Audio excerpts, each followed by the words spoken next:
کہتے ہیں حضور نے نہ کھجور دی، بڑا مزہ، دل میرا بڑا کرتا تھا کہ ایک اور مانگو، ایک پر ادب مانے تھا، سب کو ایک ایک مل رہی تھی، میں نے بھی سوال نہ کیا۔ فرماتے ہیں کھجور کھا ہی رہا تھا کہ مسجد نبوی سے اذان کی آواز آئی، آنکھ کھل گئی، میرے اندر سے دعا نکل رہی تھی کاش یہ 5 منٹ لیٹ اذان دیتا، لمبا ہو جاتا کام۔ چلو خیر، اٹھا، وضو کیا۔ مولا علی فرماتے ہیں میں نے نماز بھی سنت بھی پڑھ لی، وضو بھی کر لیا، پر کھجور کا ذائقہ ابھی بھی میرے منہ میں موجود ہے۔ فرماتے جا کے مسجد کے کونے میں پہلی صف میں بیٹھ گیا، عمر فاروق آئے، ان کا دور تھا، انہوں نے نماز شروع کی۔ فرماتے جب عمر نے نماز شروع کی نا تو جھٹکا مجھے تب لگا جب حضرت فاروق اعظم نے بھی وہی صورتیں شروع کر دی جو خواب میں نبی کریم نے پڑھی تھی۔ میں نے کہا اتفاق ہے۔ مولا کائنات فرماتے میں نے سمجھا اتفاق کی وہی صورت پہلی رکعت میں پڑھی جو حضور نے پہلی رکعت میں پڑھی تھی۔ کہتے رکعت مکمل ہوئی، دوسری رکعت شروع ہوئی تو عمر نے وہی صورت پڑھی جو حضور نے دوسری رکعت میں پڑھی تھی۔ کہتے ہیں جھٹکے پہ جھٹکا مجھے لگنے لگا کہ یہ کیا ہو رہا ہے۔ فرماتے ہیں نماز مکمل ہوئی، سیدنا فاروق اعظم نے رخ انور پھیرا تو کھجوروں کا ٹوکرا بھی آ گیا۔ میں اور پریشان کہ منظر کیا بن رہا ہے۔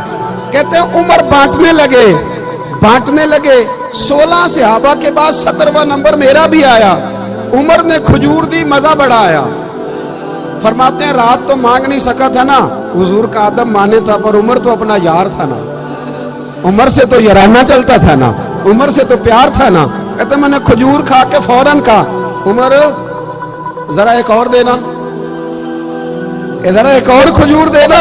تو کہتے سیدنا فاروق اعظم نے اٹھائی پھر اس کو صاف کیا، میں سمجھا ملنے لگی ہے، اور جناب عمر نا وہ کھجور، میں میری نظر کھجور پہ، اور جناب عمر نا وہ کھجور بڑھاتے دوسرے صحابی کی طرف لے گئے اور مسکرا کے فرمانے لگے علی ایسے تو نہ کر، اگر رات کو نبی پاک سے دوسری لیتا تو میں بھی تجھے دوسری دے دیتا، اگر حضور سے دوسری لیتا تو میں بھی دے دیتا، وہاں تو نے ایک لی ہے تو یہاں ایک پہ ہی رہے۔ تو مولا علی فرماتے ہیں میں بھی رونے لگا، عمر بھی رونے لگے، تو میں نے کہا عمر تو بھی؟ حضرت عمر کہنے لگے وہ رات آئے تھے تو سب کو نواز کے گئے، وہ انہوں نے جلوہ دکھایا ہے تو پھر انہوں نے نا چمک دمک کے ساتھ دکھایا ہے۔ بھائیو اپنے مشائخ کے ساتھ رشتے مضبوط رہیں گے تو فیض کا سلسلہ جاری رہے گا، لیکن کمزوریاں آئیں گی جب رشتے کٹیں گے۔ وہ جس استاد کے سائن ہوتے ہیں نا ہماری سند پر، کبھی اس سے پوچھ بھی لیا کریں اس کی طبیعت کیسی ہے۔ ہاں وہ جو بالکل شروع میں آپ کو میزان الصرف پڑھاتے ہیں نا، نحو میر پڑھاتے ہیں، تو جب آپ کے نام کے ساتھ مفتی کا جملہ لگنے لگے تو کبھی ان سے بھی جا کے پوچھا کریں کہ آپ کس حال میں۔ اور جب آپ 6 مہینے میں 3 سفر کر رہے ہوتے ہیں نا، بیرون ممالک کے، عمرے کے، باقی سارے، تو کبھی دیکھ لیا کریں کہ استاد صاحب نے بھی عمرہ کر لیا ہے، ان کا بھی دل کرتا ہے کہ وہ بھی جائیں، کبھی ان سے بھی پوچھا کریں۔ بڑے قابل رحم ہو جاتے ہیں بعض اوقات یہ لوگ، اور بالخصوص ہمارے حفظ کے اساتذہ، ہمارے ناظرے کے اساتذہ، وہ لوگ بیچارے جن کا کسی اشتہار پہ نام نہیں آتا، جن کا کسی پوسٹر پہ نام نہیں چھپتا، ان کو کوئی نہیں پوچھتا، کسی جلسے میں صدارت، جس حافظ صاحب کو، قاری صاحب کو 40 سال ہو گئے ایک ادارے میں پڑھاتے ہوئے حفظ کی کلاس، ان کا بھی حق بنتا ہے کہ نہیں کہ ان کی صدارت میں بھی جلسہ ہو جائے، وہ بھی اسی بستی کے مسافر ہیں، کسی اشتہار پہ کوئی کونا ایسا ہے جہاں ان کا بھی نام لکھ دیا جائے، ان سے بھی پیار کر لیا جائے۔ اپنے بزرگوں کے ساتھ وابستگی پیدا کریں، رشتہ پیدا کریں، اور صحابہ نے یہ رشتے ہمیں بنا کے دکھائے۔ حضرت ابو ادریس خولانی رضی اللہ تعالیٰ عنہ فرماتے ہیں کہ حضرت معاذ ابن جبل رضی اللہ تعالیٰ عنہ حضور کے صحابی تھے، دمشق کی جامع مسجد میں حدیث کا درس دینے کے لیے بیٹھتے تھے۔ آپ فرماتے ہیں میں ان سے حدیثیں لیتا تھا تو ایک دن میں نے ان سے جا کے کہہ دیا، میں نے کہا چمکتے دمکتے دانتوں والے حضور کے صحابی، میرا دل کرتا ہے میں آپ کو بتا دوں کہ مجھے آپ سے بڑی محبت ہو گئی ہے، مجھے اپنے شیخ اور استاد سے بڑی۔ کہتے جب میں نے حضرت معاذ ابن جبل کو یہ جملے دہرائے تو وہ فرمانے لگے اگر آپ کا یہ حال ہے تو پھر سنیں، میں نے حضور سے سنا ہے جو 2 بندے اللہ کی رضا کے لیے آپس میں محبت کرتے ہیں اللہ ان دونوں سے محبت فرماتا ہے، اللہ پھر ان دونوں سے پیار کرتا ہے۔ میں اس تکلیف کا شکار ہوں، آپ میرے پیر دیکھ رہے ہیں، اسی طرح میری کمر پہ بھی تھوڑا مسئلہ ہے، میں زیادہ بیٹھ نہیں سکتا تھا، زیادہ آ نہیں سکتا تھا۔ صاحب زیادہ کوکب صاحب نے مجھے 2-3 فون کر دیے مسلسل، میں نے یہ محسوس کیا کہ یار اب مطلب کسی بات کو کمزور کر کے بیان کرنا کہ میرے کو وقت نہیں ہے، میں آ نہیں سکتا، میں کہہ سکتا ہوں، سب کو کہہ سکتا ہوں، ان کو نہیں کہہ سکتا۔ اس خاندان کو کہنا میرے لیے ذرا مشکل ہے۔ انہوں نے کہا آپ کو آنا ہے، میں نے کہا چلو ٹھیک ہو گیا، ہمیں آنا ہے، اس میں کیا ہے۔ جس صاحب کو ہم نے انکار کیا نا، وہ پوسٹر دیکھ کے نا سوشل میڈیا پر تو مجھے کہنے لگے کہ آپ نے معذرت کی تھی تو اب آپ اتنی دور جا رہے ہیں۔ تو میں نے کہا تمہیں وضاحت دینے کی ضرورت نہیں، مجھے جا رہا ہوں تو بس جا رہا ہوں۔ کوئی جگہ ایسی ہوتی ہے جہاں چلے جانا چاہیے، اس میں کوئی فرق نہیں ہوتا۔ فقط حاضری کے لیے آیا تھا، یہ بات میرے ذمے تھی تو میں نے آپ کی خدمت میں عرض کر دی۔ ایک بات آپ سے اور عرض کرنی ہے، توجہ ہے میری بات پر؟ پیچھے تک سارے حضرات توجہ ہے میری بات پر؟ جی ایک بات، میرا چھوٹا سا پیغام ہے، اتنے بڑے بزرگوں میں مناسب نہیں لگتا کہ میں بیٹھ کے کوئی میسج کنوے کروں۔ میرے پیغام ہے آپ سے چھوٹا سا۔ حضرت صاحب رحمۃ اللہ تعالی علیہ، ہر جگہ اعلان ہوتا ہے کہ 3000 کتابیں 4000 کتابیں حضرت نے لکھی ہیں۔ میں اور آپ صرف آج ایک پیغام ذہن میں رکھ کے جائیں کہ ہمارے پاس ان کتابوں میں سے کتنی موجود ہیں جو چھپ گئی ہیں، وہ ہیں ہمارے پاس۔ نہ آپ کسی کو کہہ رہے ہیں خریدنے کے لیے، نہ میں یہ کہہ رہا ہوں کہ تعاون میں شریک ہوں، صرف اتنا پوچھ رہا ہوں کہ جو چھپی ہیں وہ ہمارے پاس ہیں، ساری لے لیں گے انشاءاللہ۔ جی جو چھپ گئی ہیں وہ حاصل کر لیں گے آپ انشاءاللہ تعالی۔ یہ ضرور کوشش، کم از کم جو ہیں وہ تو آپ ایک گزارش اس سے اور آگے ہے۔ جب آپ ٹیبل پہ بیٹھتے ہیں نا فوٹو کھنچانے کے لیے، آپ کو پتہ ہے نا، آپ تو جمعے کی مبارک بھی تازی فوٹو کے ساتھ ہوتی ہے، تازی فوٹو دیں گے اور پھر جمعہ مبارک کریں گے۔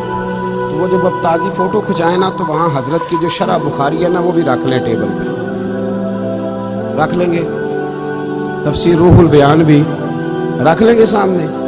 جو آپ سے ملنے آئے اس کے سامنے 2 4 5 کتابیں حضرت کی موجود ہوں، یہ بھی آپ کا ایک خاموش پیغام ہوگا کہ حضرت نے بڑا کام کیا ہے۔ جہاں بیٹھتے ہیں وہاں جو آپ کے پیچھے لائبریری ہے نا، اس میں حضرت کی تفسیر روح البیان لگانا، یہ مہربانی فرمائے۔ مطلب وہ جو 3000 4000 کتاب ہے، وہ اگر کل کو کوئی مجھ سے اور آپ سے سوال پوچھے کہ کہاں ہے، اس کا جواب کیا ہے؟ آپ 50 60 تو نکال کے سامنے رکھو عقیدت مند حضرات، اتنی تو کوشش کرو، اتنی تو مہربانی فرماؤ کہ وہ کتابیں، میں تو یہ کہہ ہی نہیں رہا کہ آپ آگے ترغیب دیں، میں تو اتنا صرف کہہ رہا ہوں کہ مہربانی فرمائیں کہ آپ وہ کتابیں خرید لیں، آپ کے پاس پڑی ہوں، آپ ان کا مطالعہ فرمائیں، پھر جہاں آپ کو محسوس ہو کہ یہاں پروف ریڈنگ میں کچھ رہ گیا ہے اس کی نشاندہی کریں۔ اور آخری بات آپ سے یہ ہے کہ کسی جگہ حضرت کا کوئی ایک جملہ آپ کے پاس محفوظ ہے، کوئی ایک بات محفوظ ہے، تو وہ یہاں صاحبزادگان تک پہنچائیں۔ مطلب وہ بہت مشقت کے ساتھ کرنے والا کام نہیں ہے، وہ آپ یہاں پہنچا دیں، ہر مہینے رسالہ چھپتا ہے اس میں آپ کے نام سے آ جائے گا۔ آپ مستقبل میں اگر آپ دیکھیں گے نا تو پی ایچ ڈی بہت زیادہ ہو رہی ہے، ایم فل بہت زیادہ ہو رہی ہے۔ آپ کسی جگہ مواد ڈال دیں، آپ چھوڑ دیں، الحمدللہ تھوڑا سا میرا لکھنے پڑھنے سے رشتہ رہتا ہے۔ جو تحقیق کرنے والے لوگ ہیں نا، وہ تو گرد و غبار میں اٹی ہوئی چیزیں نکال کے جھاڑ کے، مرحوم خورشید گیلانی ہوا کرتے تھے تو کسی نے ان سے پوچھا کہ